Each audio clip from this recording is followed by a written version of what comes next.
Hi, this is Ben Botino, and welcome to Two Guys Talking Shit. I'm going to call my co-host Dan Nolan right now.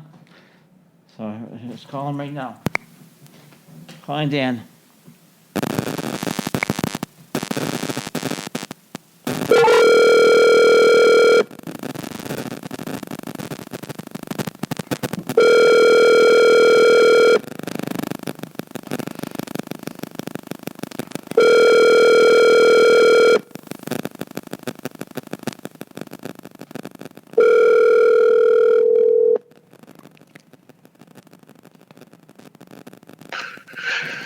Hello, Dan. Well, how do you do, Ben? How are you? I'm good. How are you, Dan? Can you hear me now? We had some problems. I can hear you. I can hear you loud as day. Good. Good. We had some problems, and I just was playing with it for the last hour. I got some good news for our listeners. We have a Facebook page. It's called Two Guys Talking Shit, but it's G2 TS. So if you have anything you guys want to just put on there, any ideas, join our Facebook page. Hey, how was Vegas, my friend? Vegas was good. I did real good. I overachieved, and then I achieved some money, and it's like I went to go play in a really big-ass poker tournament, and I did really good, and I'm just kind of... I knew I had the chops. I just need to do it, kind of thing.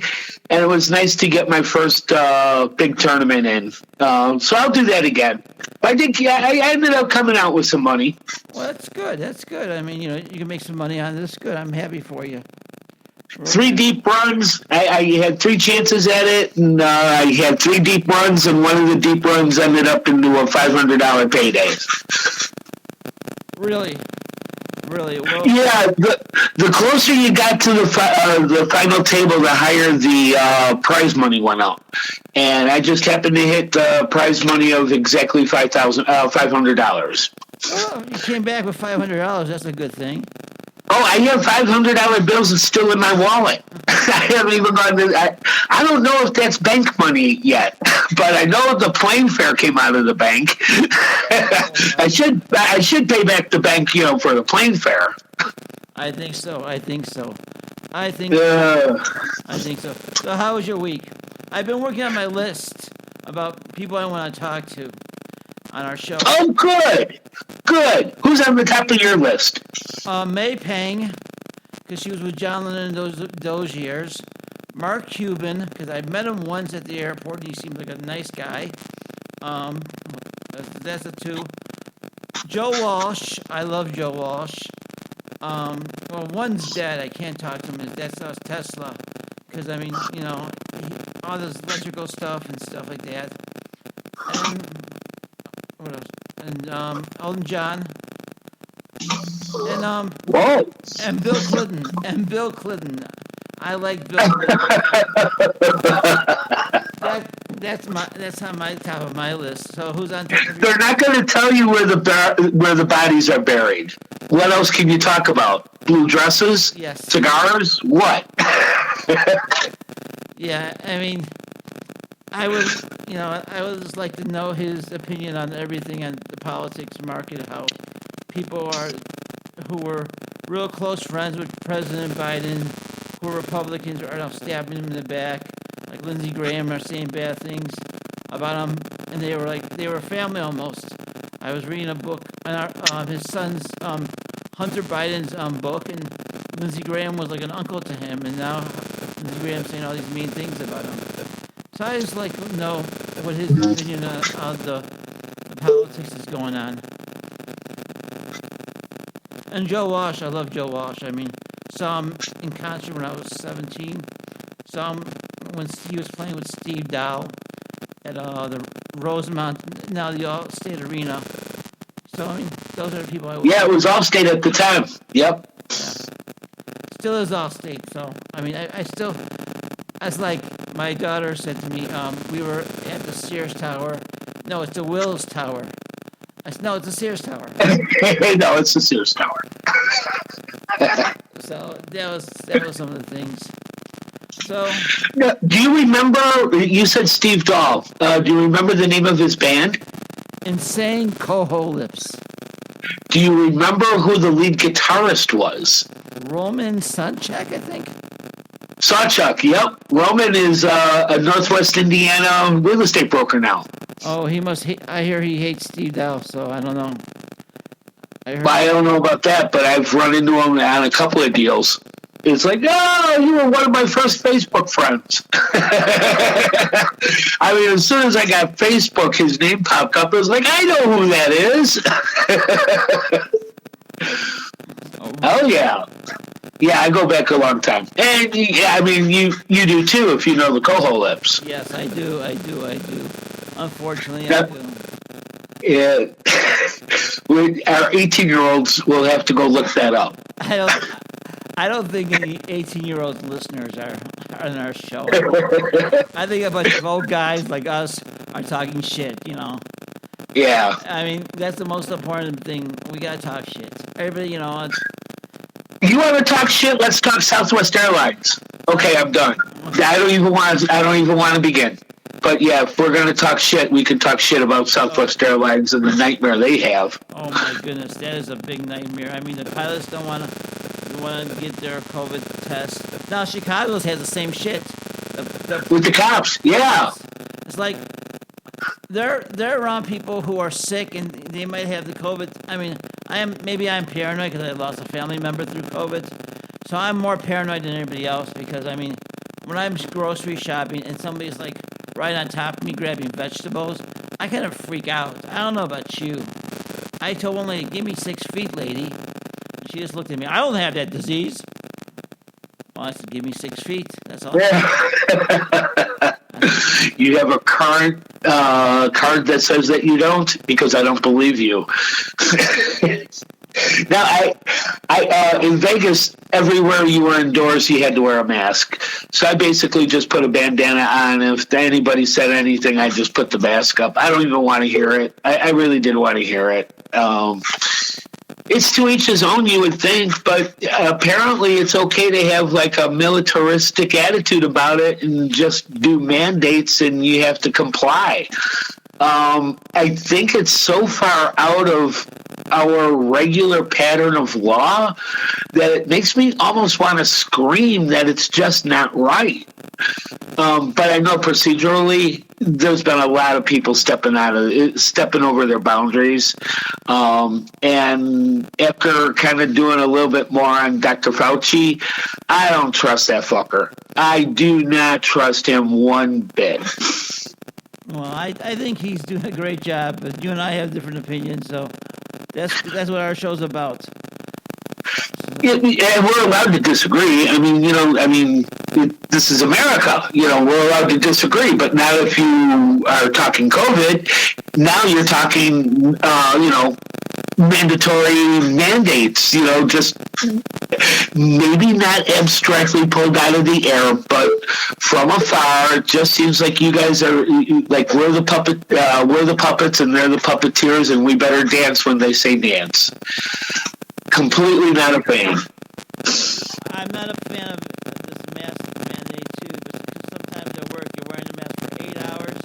I mean, you're a broker and you have people in your, showing a house, and you got to have a mask on, and sometimes, you want to just tear the mask off, and they say, "What did you say? I can't hear you with the mask on." And, so, like, one good thing is my daughter was telling me where she works. She works at a grocery store, at the deli, and when people are fuckheads, she says, she swears at them and they can't hear what she's saying. So that's one good thing about it. Cute.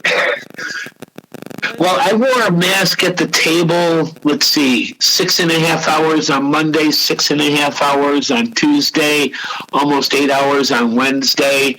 And those 3 days I actually played with my prescription sunglasses on because I was actually seeing the felt better. So I just switched over to sunglasses. I got to tell you, I wore my sunglasses more in 3 days than I have since I bought them.